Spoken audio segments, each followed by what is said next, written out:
Hello, hello, hello, everybody. Welcome, welcome, welcome. Tonight, our guest is Dr. Pranav, I'm going to mispronounce this probably, Garimella, first Chief Medical Officer for the American Kidney Fund, board certified nephrologist, fellow of the American Society of Nephrology, director of Acute Dialysis Service and Polycystic Kidney Disease Center of Excellence at UC San Diego Health, researcher, trained epidemiologist, scientific author, and editorial board member for kidney medicine.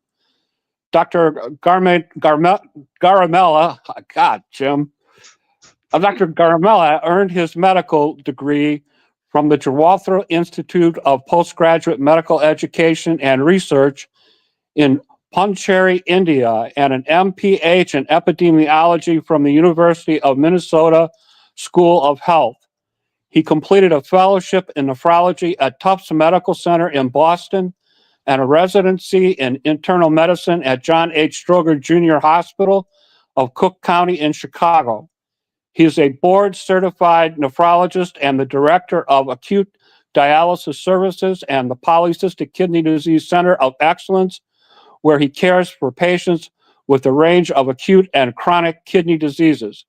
He is a very well established researcher whose work focuses on the novel biomarkers of kidney function, cardiovascular disease, bone health, and mortality. His research has been funded by the NIH, the Veterans Medical Research Foundation, and UC San Diego.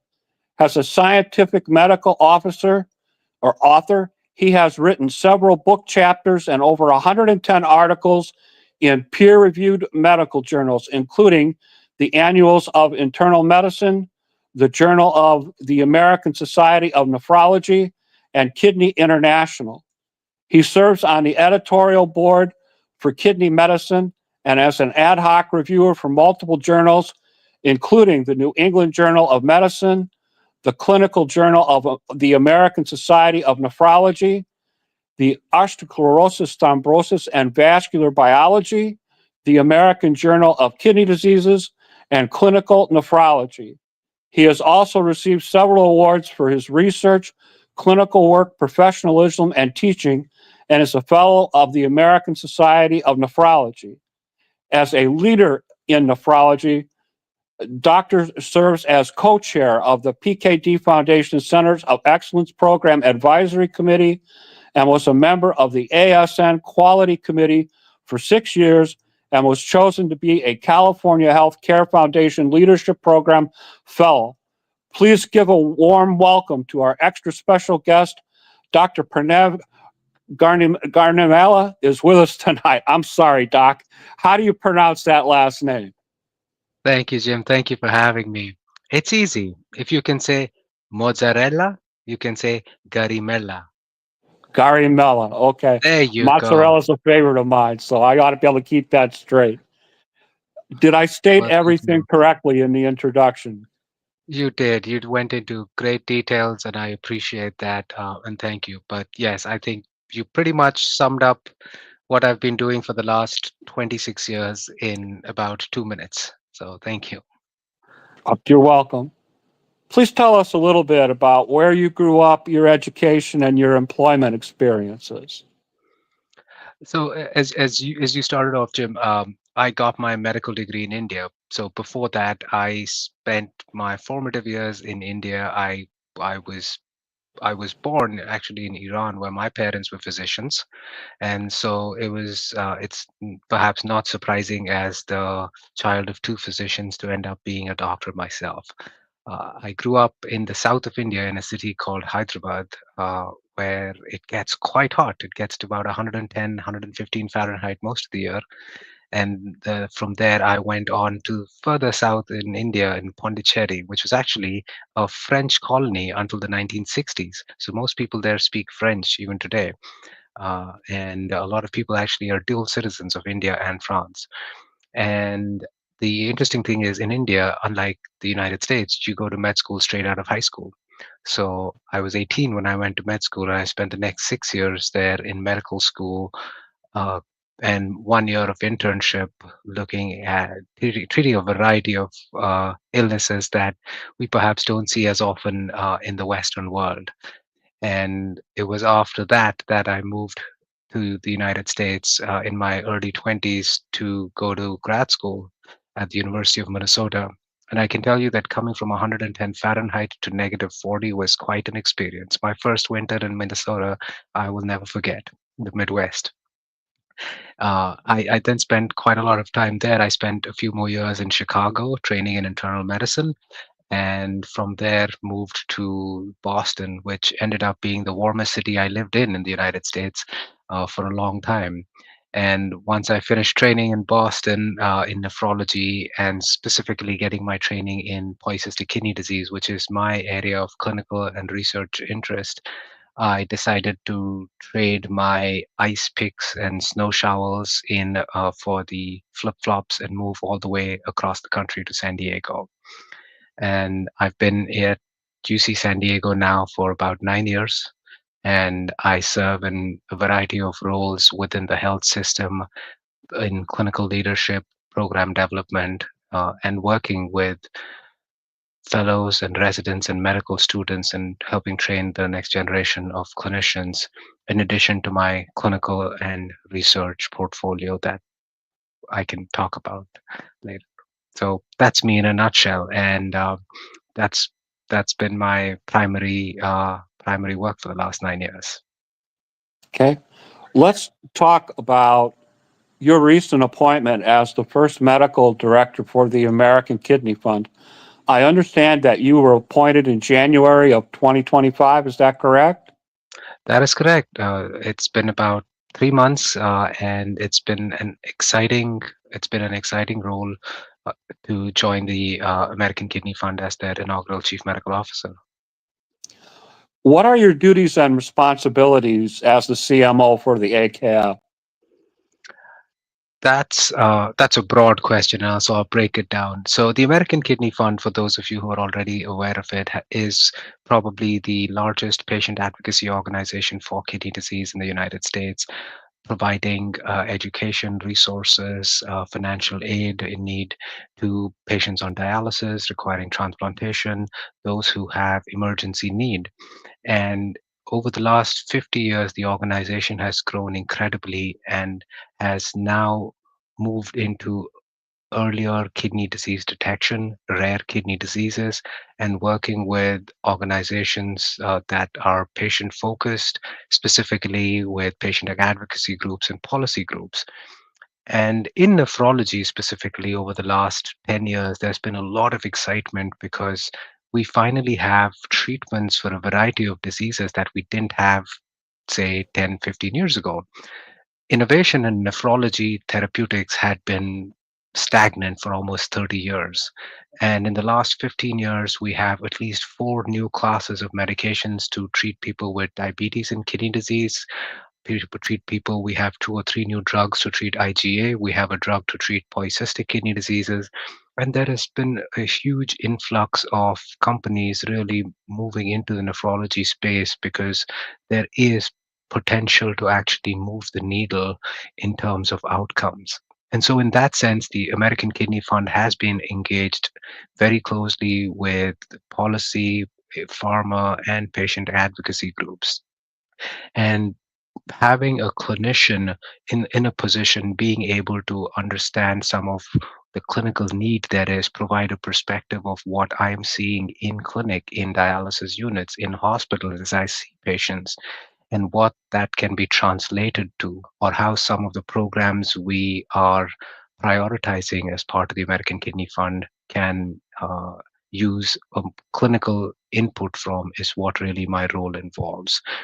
In addition, of course, I'm interested in growing out some of the existing clinical programs and uh, building the portfolio of the American Kidney Fund and bringing that more in line with clinical need, not just in dialysis and transplantation, but also in earlier kidney disease detection and advocacy.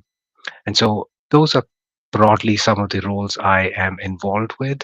A lot of partnership roles, a lot of learning that has happened over the last 3 months as I moved into my first role in the nonprofit industry. Okay. I wanted to remind our audience that this broadcast is pinned to the top of my Facebook page, Jim Myers, Myers, and all of my research on this broadcast is in the comments to the broadcast, and that includes all the things that are scrolling by on the screen. And I know those things scroll by kind of quick. So if you're interested in something, don't worry, your Uncle Jim's got your back. You just go to my Facebook page, check out the comments, and what you're looking for will be there. Doctor, tell us about the AKF's 2023 to 2026 strategic plan and how you hope to provide insight to help it achieve its goals. Thank you for bringing up this really important point. As a backdrop, AKF has several strategic plans focused on different areas, but really the core of it all is making sure that every person can thrive. And so that is really the first fundamental pillar that AKF has in their core values, making sure that everyone who's at high risk of kidney disease can have access to education, online resources, and improving access to care for them. The second thing that we at AKF are doing is really trying to enhance clinical expertise through patient perspective. For very long, clinical expertise has been enhanced through learning, education within the gilded walls of academic institutions.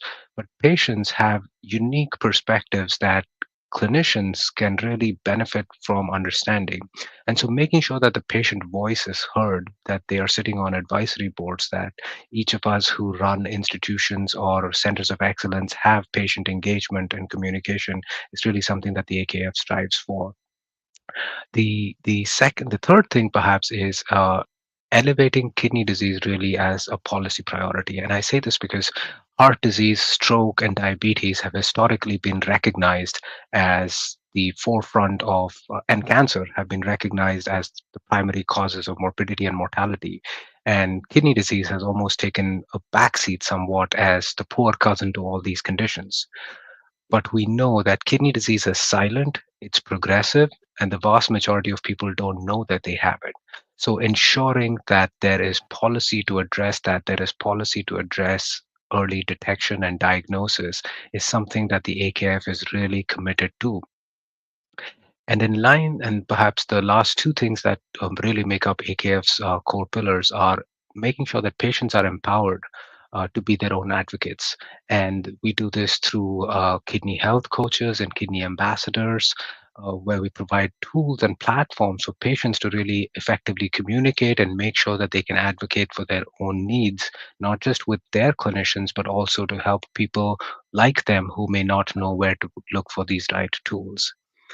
And the last thing I'll say is there is a goal to constantly improve ourselves. We're doing something right now that is working. How can we better do it? How can we increase AKF's capacity? How can we increase AKF's expertise? And an example of that is bringing on a clinical leadership team. Myself and my colleague Shazia Lakhani, who is a nurse practitioner, who's a specialist in kidney transplantation, provide a very unique perspective. And that really shows AKF's commitment to not just continuing to do more of the same, but really innovate and bring on new programs and new ideas to try and ensure that every person from kidney disease to transplantation has access to treatments, has the knowledge and the ability to advocate for themselves. Okay. I saw one of the things that you've done as the chief medical officer for the AKF was to interview Dr. Tadapudi on February 18th, 2025, concerning the FDA's approval of xenotransplantation clinical trials and what it means for the kidney community. Can you tell us what is his role with the AKF and a little bit about that particular video? Absolutely. So this video is available at the AKF YouTube page. Again, it is an interesting video where I talk about where I talked to Dr. Vasishta Thatapudi, and Dr. Thatapudi is not affiliated with the AKF. However, Dr. Thatapudi and I have an affiliation that goes back 25 years now, essentially since we were med school roommates. So I have known him since we were out of high school. Essentially, we went to the same med school together in India, and he happens to be one of the leading nephrologists pioneering xenotransplantation. So, what is xenotransplantation? It is the transferring of organs from a non human source into a human. Most people have probably heard about the pig transplantations that are ongoing for the kidney. There have been heart transplants as well. And this is really the stage that human to human transplantation was 70 years ago. It was a novel concept. People were unsure if it would work. Even back then in the 50s, people had spoken about xenotransplantation, but we just didn't have the tools to make it work. Now we have abilities to edit genomes of these that from the of the kidneys that come from these pigs and make sure that they are more compatible with the humans.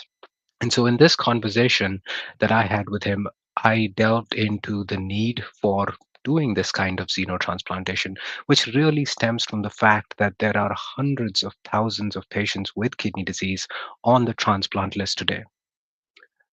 Most of them don't end up getting kidneys. Most of them, unfortunately, still die of heart disease and kidney disease. We transplant a fraction of the patients who are on the wait list. And if human kidneys are a scarce resource, how can we improve our ability to help these patients get the transplants they need? And that's where the need for non human transplantation and non human organs has come up. We also spoke about the ethics and complications that can arise, of course, and none of this is being done with just clinicians thinking about creating a Frankenstein human, taking organs from different animals and putting them in. There are advisory bodies, there are patient advisory bodies that are intricately involved right from the conceptualization of these clinical studies.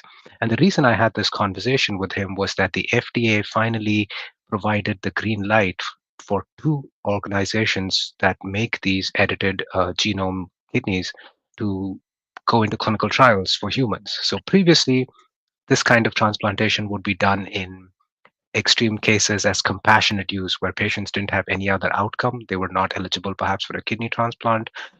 They would get these non human organs.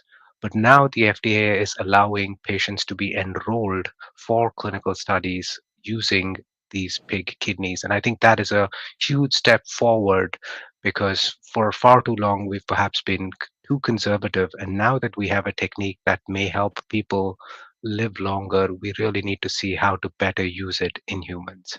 So that was my conversation. But for people who want to go more into the details, I think, and hear it from the expert, Dr. Thatapudi's interview is what you should listen to. Okay, and the link for that is in the chat, and it's also pinned to the top of my page if you have an interest. Let's talk about your experiences at UC San Diego Health.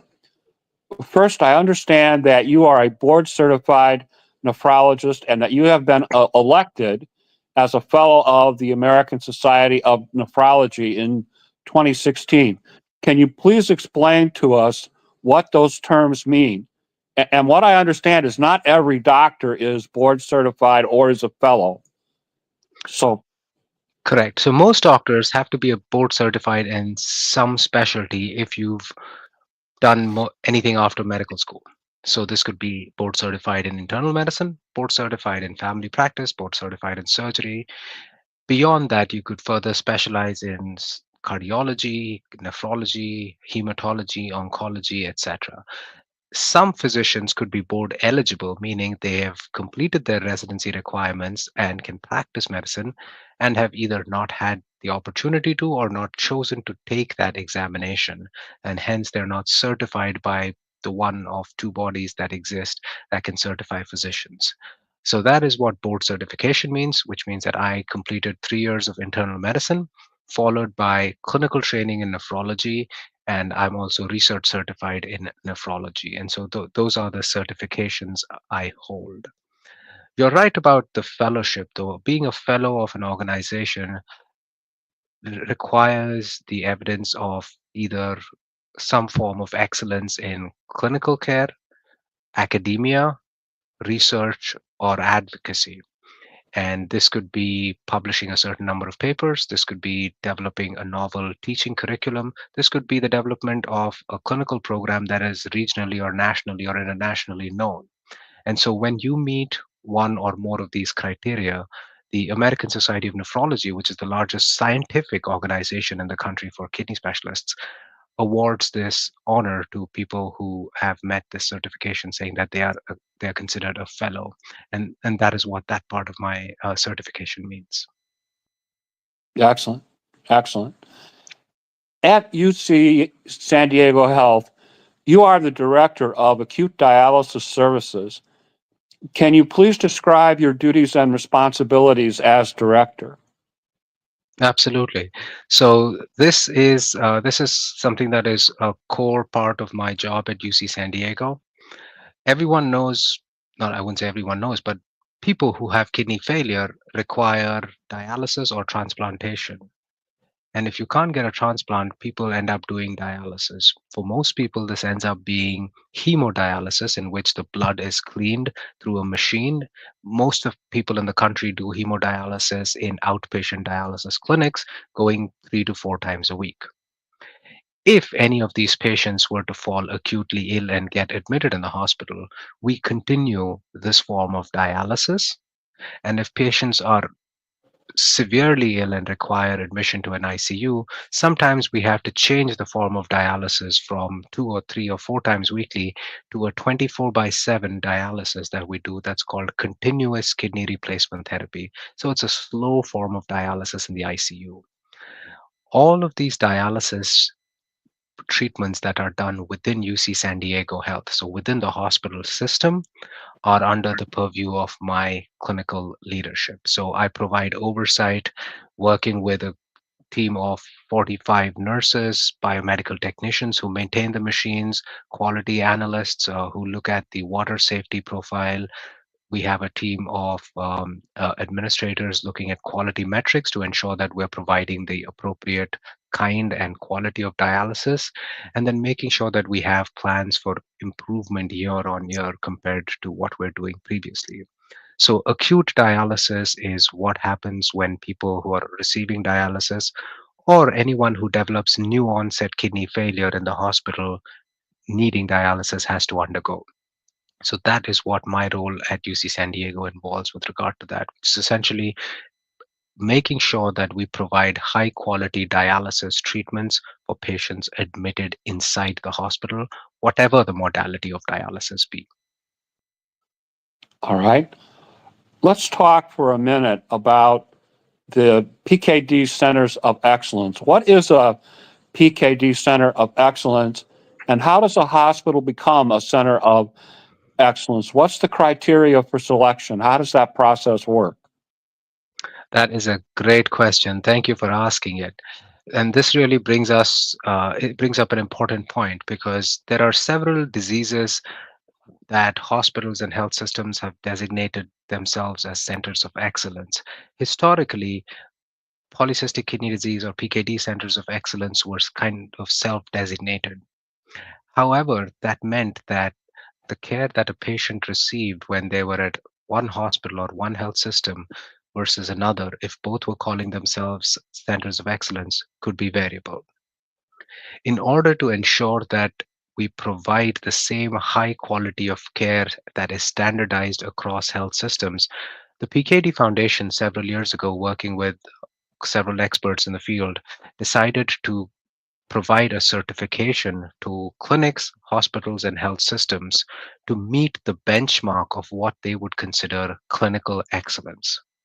So now, when patients visit the website of the PKD Foundation, they can look for centers that have this designation.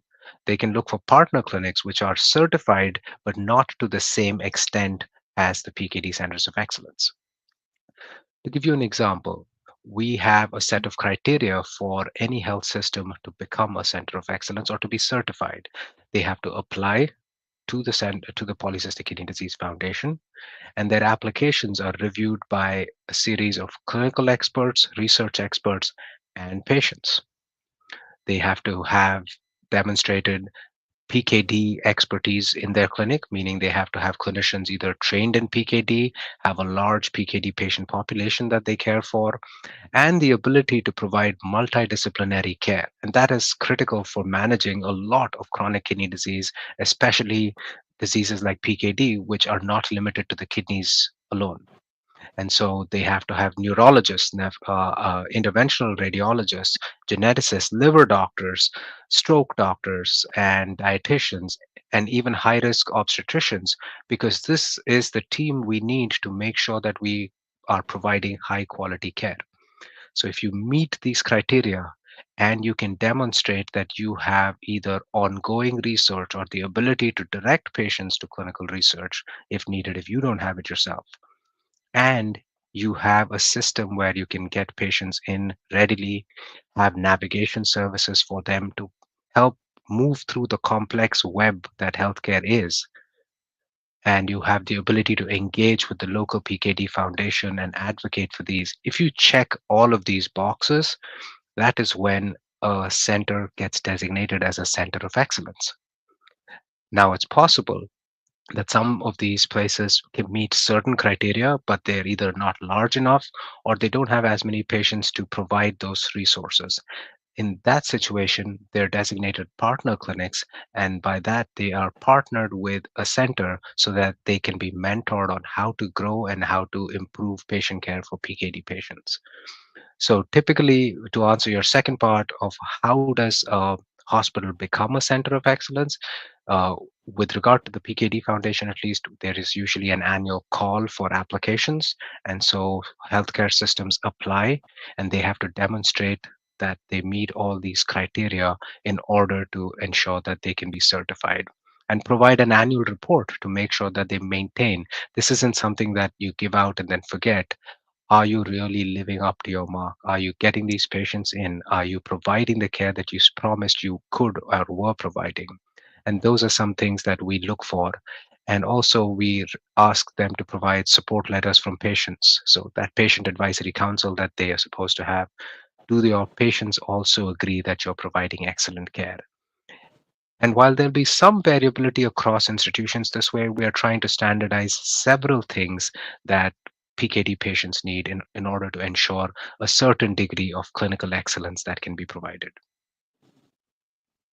Okay. What are your duties and responsibilities as co-chair of the PKD Foundation Center of Excellence Program Advisory Committee? Well, so a lot of this dovetails into what I do locally. So, for instance, uh, locally, my duties at the Center of Excellence are to ensure that I'm providing patients with what they need. They have the navigation services they need.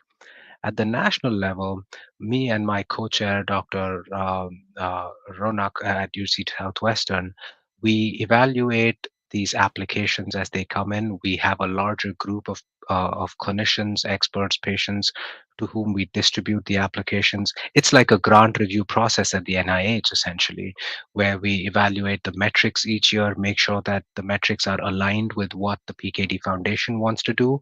And for instance, we have new guidelines that have come out for polycystic kidney disease management for the first time ever. We go back and say, are our metrics aligned with what the KDIGO group wants PKD management to look like? And we evaluate applications as they come in. We also develop the clinical education series for the centers of excellence, meaning every quarter we have educational meetings where we have providers, clinicians, PKD directors, patient navigators present either challenging cases in management or challenging cases in diagnosis, which perhaps would have been left on the back burner had we not had this excellent network of experts to discuss cases with. We also plan an annual conference called the PKD Connect Conference, or PKD Con, which happens in conjunction with the PKD Clinic Directors Meeting. So during the Clinic Directors Meeting, we bring up issues regarding how we are providing continuous improvement at each institution. For instance, I may not know what's happening at another institution on the East Coast, but if they have a novel innovation that is really changing how they provide care to PKD patients, I want to know about that. I want to know how I can bring that to my institution and provide that same care. So this is a platform for us to share these. So working with the PKD Foundation, I helped create the outline for this conference and develop the patient education and webinar series. And that's something we're doing right now with the new KDIGO guidelines that have come out. We're actually creating patient-facing guidelines and videos and webinars as well for patients' education. Excellent. I saw a YouTube video that you did on February 2nd, 2024, where you talked about seeing patients at UC San Diego Health Center. Please describe for us the type of care you provide for patients, the range of kidney diseases you treat, your approach to patient care, and in particular, your management of polycystic kidney disease patients. Yes, that was one of our Get to Know Your Doctor videos that UC San Diego puts out.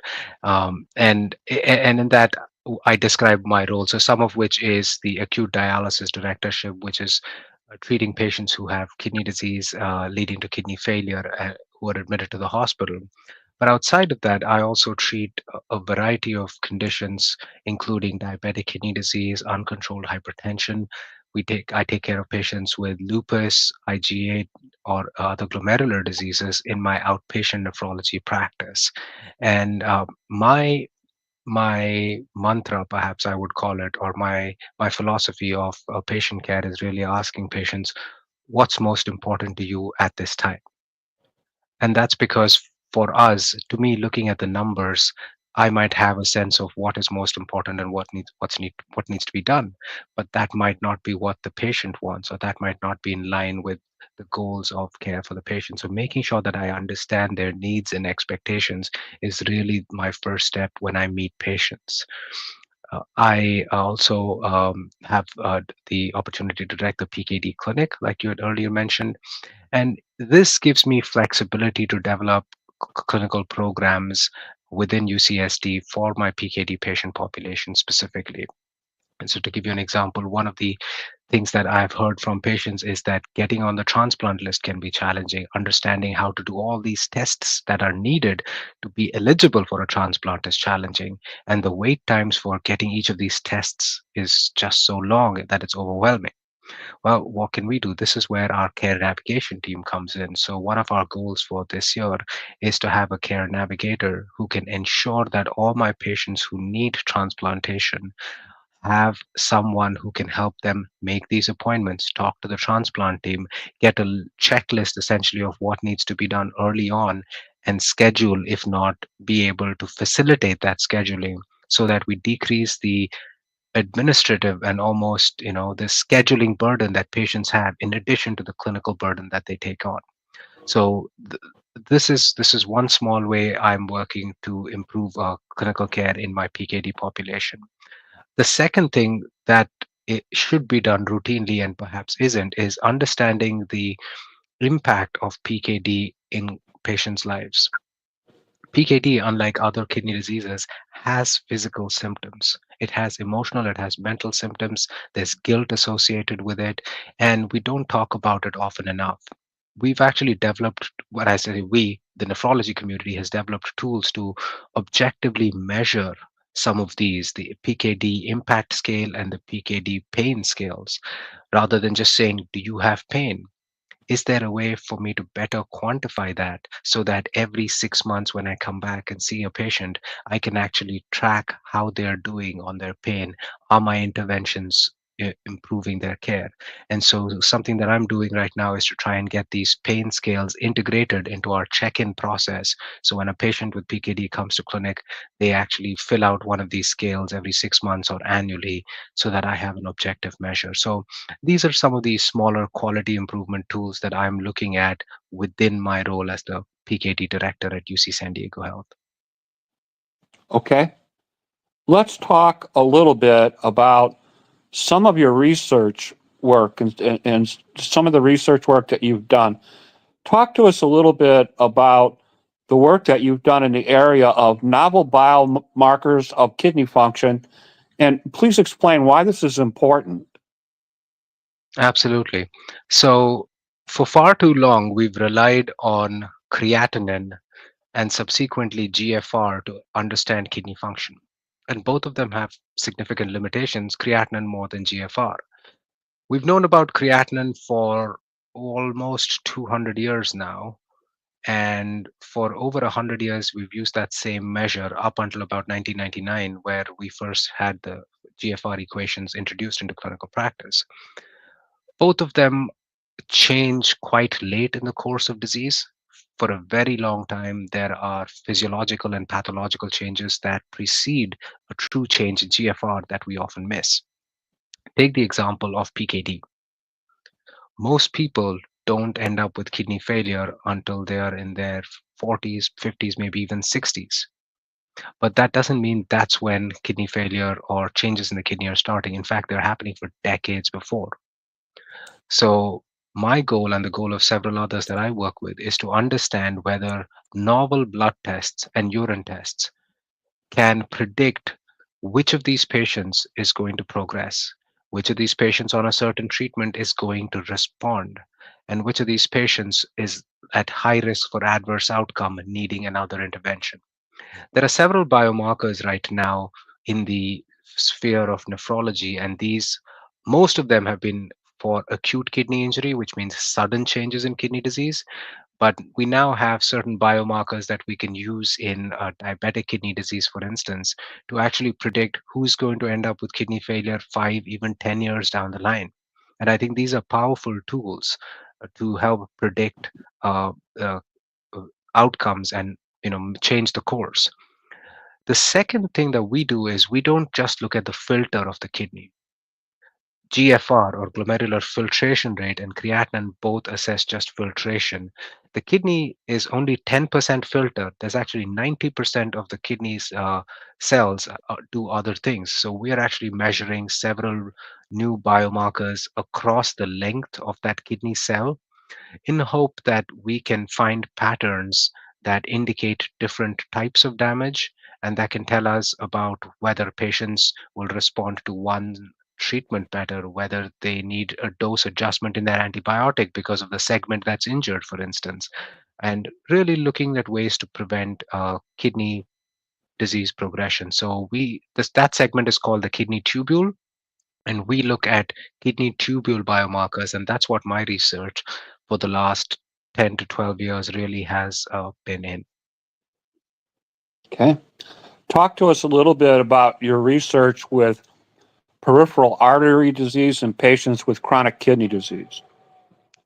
That seems like almost a lifetime ago now, but initially when I got into nephrology, I was very interested in the fact that most people with kidney disease don't die of kidney failure, but rather they die of heart attacks, strokes, and they have loss of limbs. If you know, a lot of patients with diabetes end up with poor circulation in their legs, they have amputations, they have ulcers, they have wounds. And I found that this was incredibly common, unfortunately. And I was looking at biomarkers and the stiffness of blood vessels in the legs of these patients, especially with advanced kidney disease and dialysis, and trying to understand what causes them to be so different from somebody who doesn't have kidney disease when it comes to developing the need for amputations, for instance. And we have some biomarkers that predict who can develop this kind of kidney disease related peripheral artery disease, but a lot of focus on the fact that once patients get to dialysis, some of these treatments don't work as well in these patients as opposed to when you have earlier stages of kidney disease. So, really highlighting the fact that we need to be aggressive about diagnosing peripheral artery disease or PAD early in the course of kidney disease rather than waiting till it's too late. So, perhaps thinking about screening and screening tools which can potentially save a limb. All right. Talk to us about your research work with autosomal dominant polycystic kidney disease, ADPKD.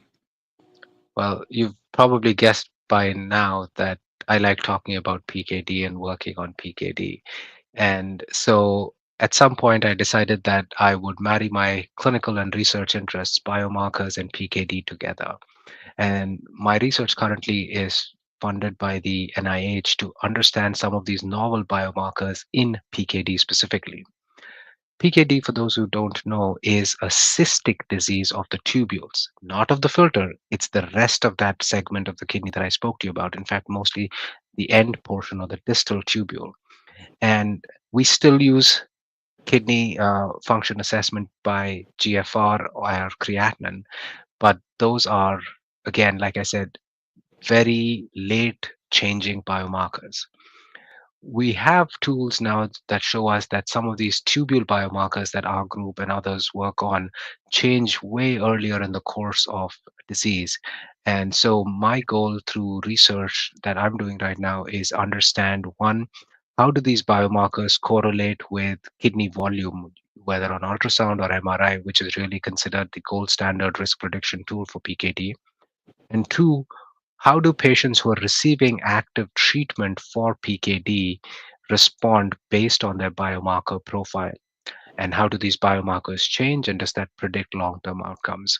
That's my area of research, and that's how I married PKD and biomarkers together. Okay. Talk to us about PKD and brain aneurysm and your research in that area. So I'll talk to you more generally about it because I haven't been doing much research in that sphere. But PKD is an important risk factor for brain aneurysms. And aneurysms are swellings in the blood vessels that have a risk of rupturing. So if any of these rupture in the brain, that can be catastrophic. Unfortunately, aneurysms are about 4 times as common in patients with PKD than patients without PKD, and they can rupture at an early age. So it's really important to make sure that people have understood that they're at risk, that they're offered screening using an MRI or an MRA, an angiography, which looks at the blood vessels. And if they have any signal that they have an aneurysm, making sure that they're seeing neurology or neurosurgery, someone who can provide expert input of whether that aneurysm needs to be treated. So that's, I think, a key message for anyone who has PKD is to ensure that you have been screened for aneurysms. All right. Let's talk about funding for research. I understand that in the past, your research has been funded by the NIH, the Veterans Medical Research Foundation, and UC San Diego itself. Can you please talk to us about the importance of funding research for PKD patients? I think I cannot overstate the importance of funding research for kidney patients, including PKD especially. And the reason for this is PKD, unlike several other kidney diseases, has not been considered something that is amenable to treatment. And for far too long, there was this nihilistic approach that patients with PKD are just going to end up with kidney failure. However, this has changed over the last 15 years, perhaps, and about 8 years ago, 7 years ago now, we got approval for the first drug to treat PKD.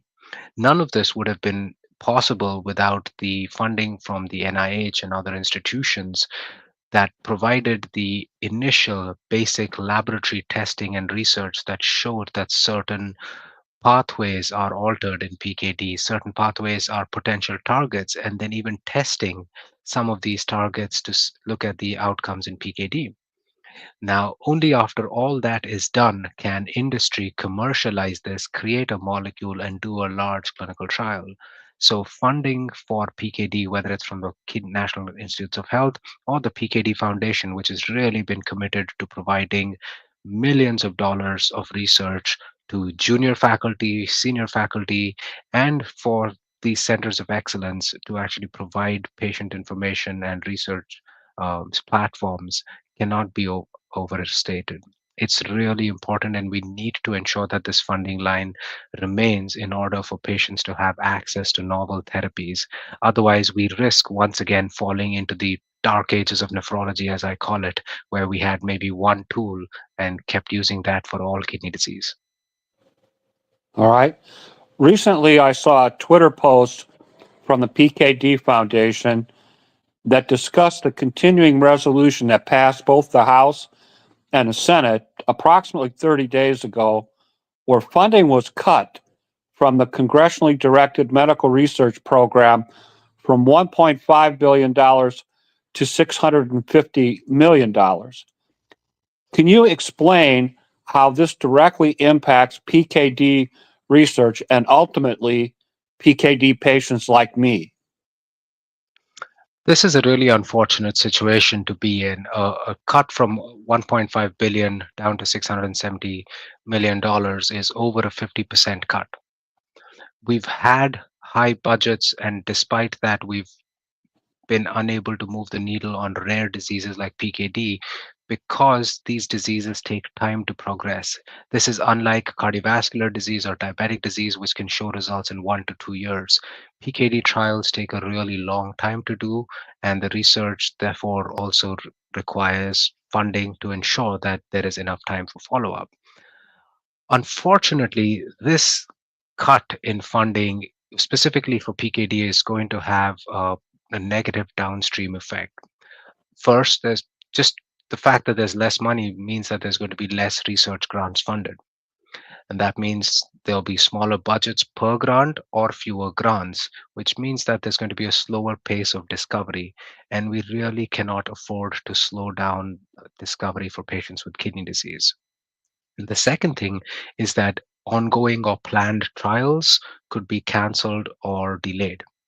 And we know that the way we get a drug to market is ensuring that there is safety and efficacy in large clinical trials, not small ones.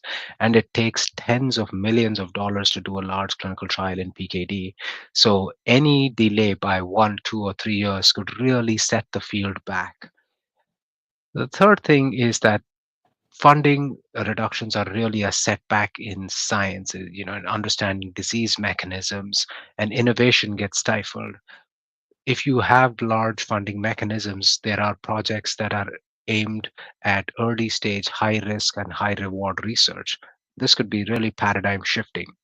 In the absence of this, these projects might move towards more tried and tested, safe, slow methods, which really will not have the kind of impact we're looking for in the near future, especially in rare diseases like PKD.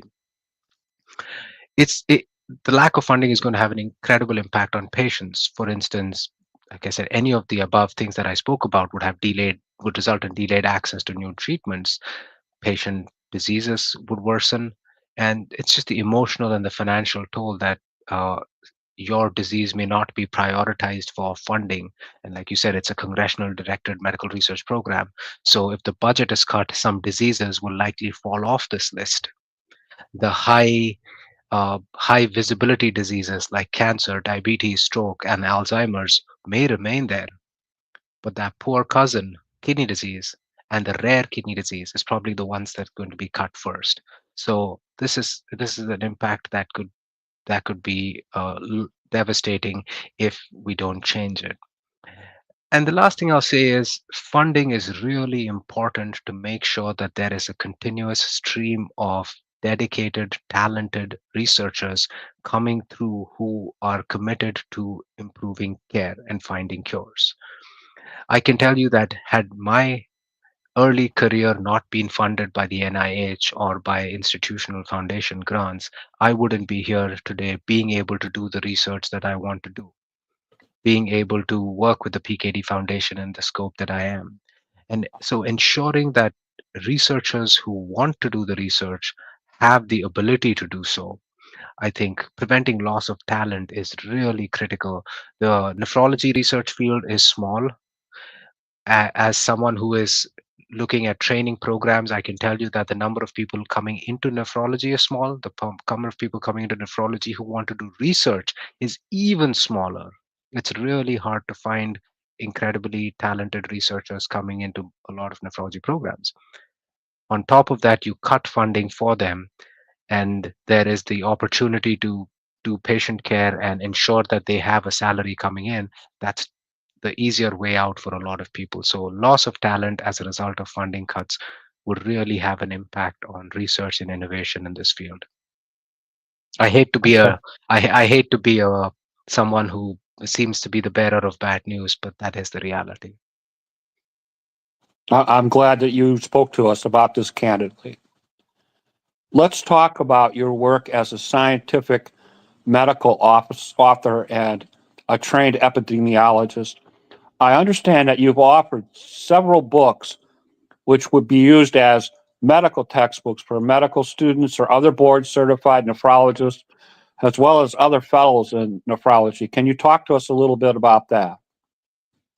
Yes, absolutely. So this is a broad mixture of original scientific research articles that stem from my funded research, things that I'm interested in: biomarkers, polycystic kidney disease, and patient outcomes. And then there is a spectrum of invited books and chapters. So, for instance, chapters in nephrology training manuals and books where we're talking either about PKD or peripheral artery disease or other clinical conditions, wherein what I write about is geared towards beginners in the field who need to understand why this is important, what are the knowledge gaps, what we know, and present them with opportunities to understand how they can make an impact. So that's the spectrum of scientific writing I do. Most of it is from my funded research or collaborative research that I do with people who are working in the biomarker space, who perhaps would like my input on certain biomarkers that they're working with, or if they're looking for a PKD expert on certain panels to understand clinical trials or patient related outcomes. And that's what most of my work in that sphere looks like. Okay. My notes tell me that you've written over 110 articles in peer reviewed journals, including the Journal of American Society of Nephrology and Kidney International. Can you please discuss with us some of your recent efforts? Absolutely. So again, this relates to the scientific articles that I was talking about.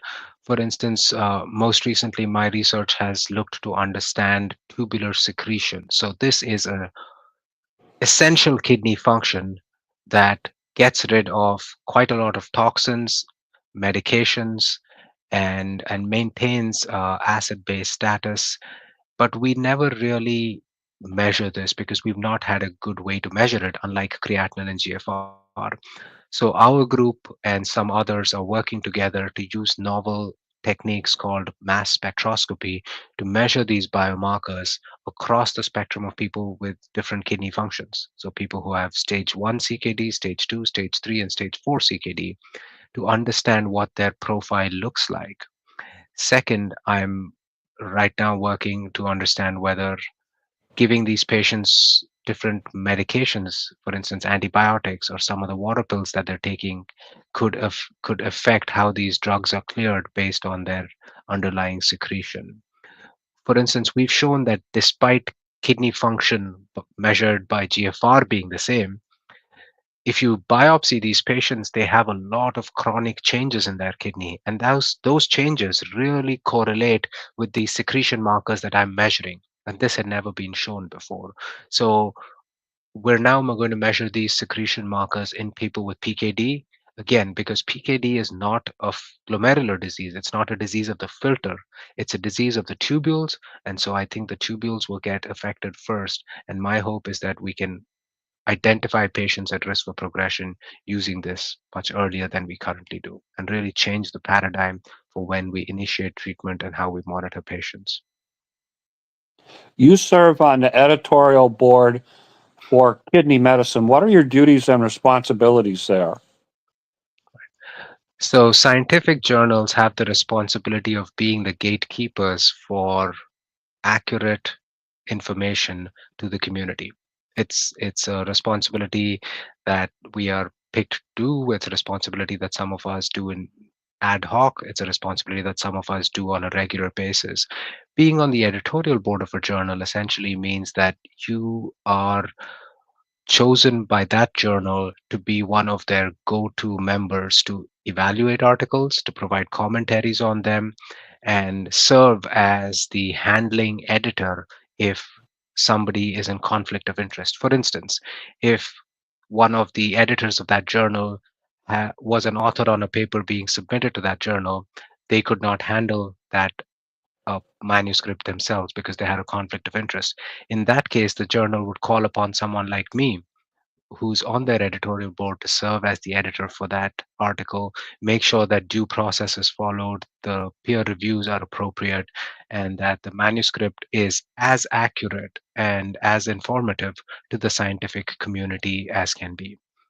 And that's what most people on editorial boards do. In addition, we also provide perspective on what the vision of the journal should look like, any new innovative methods for teaching or dissemination that we should come up with. For instance, over the last 5, 10 years, you've seen an explosion of journals on social media. Everyone has a social media presence. We have visual abstracts. So editorial board members help contribute to these visual abstracts, which is essentially an image that gives you a huge overview of what that scientific paper is all about without actually having to read that paper. And even someone who doesn't have a scientific background should be able to take away from that. So those are some of the roles that editorial board members like myself play. Okay. You act as an ad hoc reviewer for multiple journals, including the New England Journal of Medicine, the Clinical Journal of the American Society of Nephrology, the Arteriosclerosis, Thrombosis, and Vascular Biology, the American Journal of Kidney Diseases, and Clinical Nephrology. Can you please explain the importance of this work to your profession? Absolutely. Like I said, peer review is an incredibly important process in ensuring that scientific information that is made publicly available is accurate. Very often, peer review finds suggestions for improvement. Sometimes we find errors in interpretation and errors in data, which we comment on when the journal sends these articles to us for review. Most peer reviewers are doing this pro bono, so they're not employed by uh, journals. They do it as part of their service to the scientific community, where you review an article in detail, provide comments on it, ways to improve it, and then make recommendations to a journal if the article is appropriate for the journal, whether they should accept it, whether they should accept it after certain revisions, or in some instances even reject the article from the journal, perhaps because of concerns about the validity, the importance, or the applicability of that science to that specific journal. And most journals have a large network of authors and scientists that they reach out to conduct this peer review essentially on an ad hoc basis. And that's why a lot of people would be reviewing for several journals because they don't necessarily have conflicts of interest or payments from any one journal versus another. Okay. Let's talk for a minute about some of the awards that you've received for your research, clinical work, professionalism, and teaching.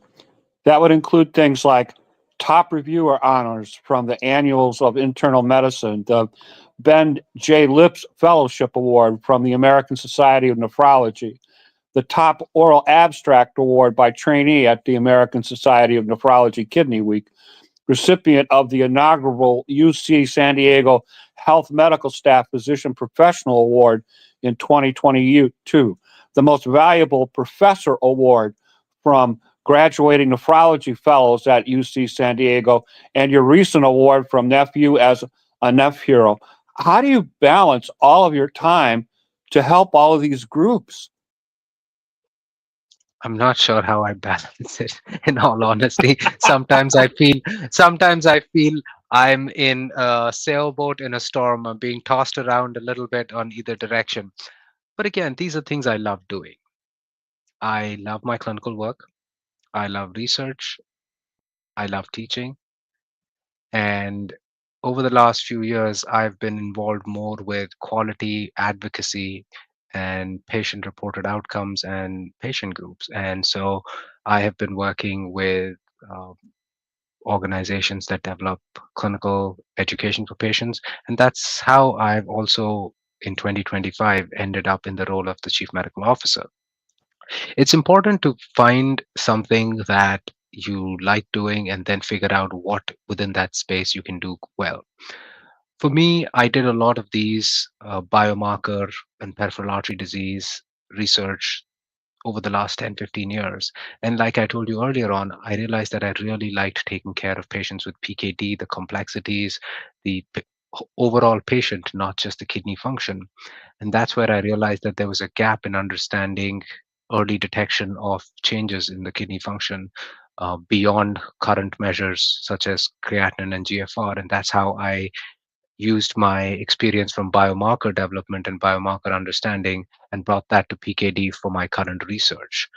In the work I've done with Nephew, as that earned me the award for Nephiro, was primarily around creating educational material and doing webinars around PKD.